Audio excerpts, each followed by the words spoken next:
Hello, my name is Evelyn Pais and I'm a PhD student from Université Gustave Eiffel. I am currently working at the French National Mapping Agency (AGN) within the Geovisualization team in the Laboratory of Geographic Information Science. Today I'm going to present to you our work in geometric distortion of historical images for 3D visualization. Up until today, many institutions had managed to gather a large collection of historical images depicting geographical spaces. And as these datasets increase, it also does the interest to visualize and explore all of these photographs. Different tools exist that have been developed for the visualization of images, that go from a photo library managed to different metadata, to a 2D map that clusters the images by their geographic shooting place. More complex applications use contemporary data to give users additional information and allow a navigation between the visualized image and a 3D environment that surrounds the photograph. In this work, we are interested in the presentation of a single historical image in the context of a 3D model of the photograph scene, specifically the case where the virtual view matches the location of the historical photo and the view is zoomed out to visualize the 3D scene. To achieve this, we are following an image-based rendering approach. We assume that the historical image, along with the orientation information that maps the image coordinates with the 3D environment, is available. We additionally use a 3D geometry, but it's important to notice that the accuracy of this geometry is not relevant to our method. Any geometry that fills the viewport can be used equally. We define two cameras in the 3D environment. A view camera allows the user to move through the scene. This camera is generally rendered with the traditional graphics pipeline, which applies a pinhole camera model for the rendering of the environment. On the other hand, a historical camera is an estimate of the camera that was used to take the historical image. Since a photograph acquisition process may exhibit small to severe distortion, which is a geometric deviation from the ideal pinhole camera model, the historical camera is better defined as distorted camera model. To visualize the picture in the 3D environment, the technique of projective texturing can be used, mapping each point on the image to a point in the 3D scene. For a pixel-accurate reprojection of the historical photo, the view camera can be placed at the same position of the historical camera. A wider zoom allows the visualization of the 3D model around the photograph, which may be shown an extra context. Within this case, the image is underdistorted and the result will be a non-rectangular shape due to the distortion handling. In this example, we can see a pincushion distortion on the photograph when the distortion is considered. Distortion can be better examined when we zoom out and imagine there is an infinite sensor in the historical camera. Here, we have filled the void with a grid of the same size of the image only for visualization purposes. Solely a portion of the 3D scene can be observed, since the distortion function from the historical camera has a limited domain of definition.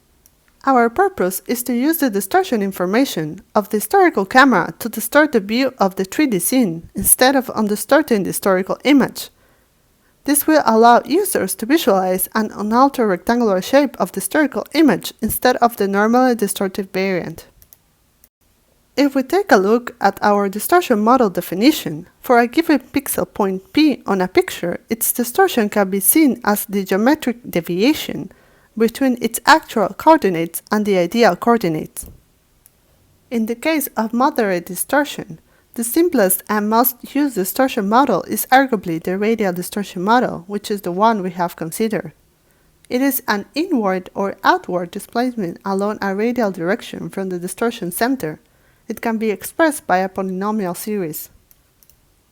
This mathematical model is estimated by fitting the parameters to observation of point correspondences in the image domain only. Therefore, it can be subject to overfit oscillations or may even not be properly defined outside of this domain.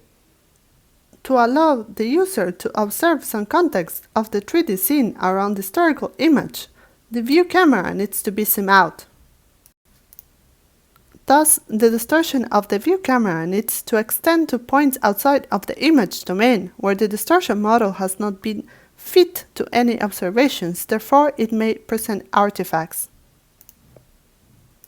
Our paper proposes an alternate solution using the approach of linear extrapolation to extend the definition of the distortion model to be defined in all existing domain, where the function is continuous and non-decreasing. Coming back to our previous grid visualization, the extrapolation allows the user to visualize the context that is outside the limited domain of definition from the distortion model in the view camera. The simplest rendering approach we have used is a one-pass rendering for 3D point clouds. The distortion model from the view camera is applied to the vertices of the 3D function when computing their projections on the screen in the vertex shader. The distortion model from the historical camera is used when sampling the image as a texture in the fragment shader. One-pass rendering for meshes is not suitable since vertices will get distorted but not their edges. We use for this type of geometry a two-pass rendering known as render to texture. In the first pass, the view camera is rendered using a pinhole camera model, and the distortion model from the historical camera is used in the reprojection of the image. The whole view of the scene is saved as an input texture for the second pass, where it is inverse distorted using the distortion model from the view camera. In this example, we show a comparison between the use of a pinhole model and a distorted model for both historical and view cameras. If the distortion model is not considered, then the view camera and historical camera can use a pinhole camera model. Non-lens misalignments between the picture and the scene are noticeable. These misalignments can be corrected by applying the distortion model to the historical camera, but the image is deformed and no longer rectangular.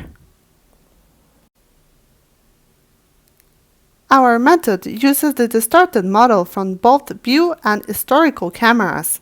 The 3D world is viewed through a distorted view camera, and the unaltered rectangular version of the photograph is preserved without any misalignments. The starting extrapolation point can vary in a range of 0 to the maximum radius, where the historical distortion is defined.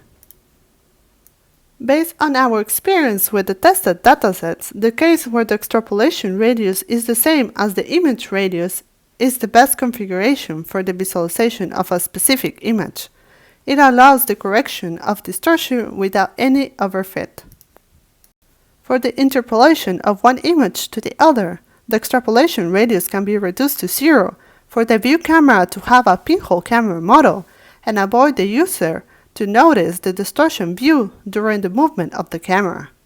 In summary, we present a method that enables the camera used in the 3D environment to inherit and extend the distortion model from the camera sensor used to take the historical photo.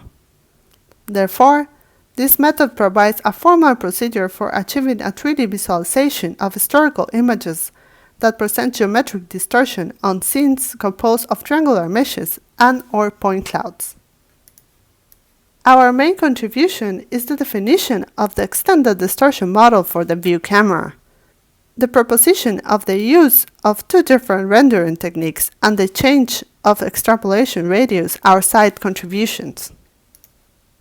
As future work, we would like to show the effectiveness of our method by defining a quality metric and extend the distortion definition to other distortion models. Additionally, we plan to work with other historical datasets using a contemporary 3D scene. We are interested not only to show one single image in the 3D environment, but extend and present to the user several images at the same time. Immersive visualization is another topic to be explored, and for now we recommend our method only for virtual reality, since in augmented reality the optical view is not subject to distortion. Thank you for your attention and feel free to contact us if you're interested in our work.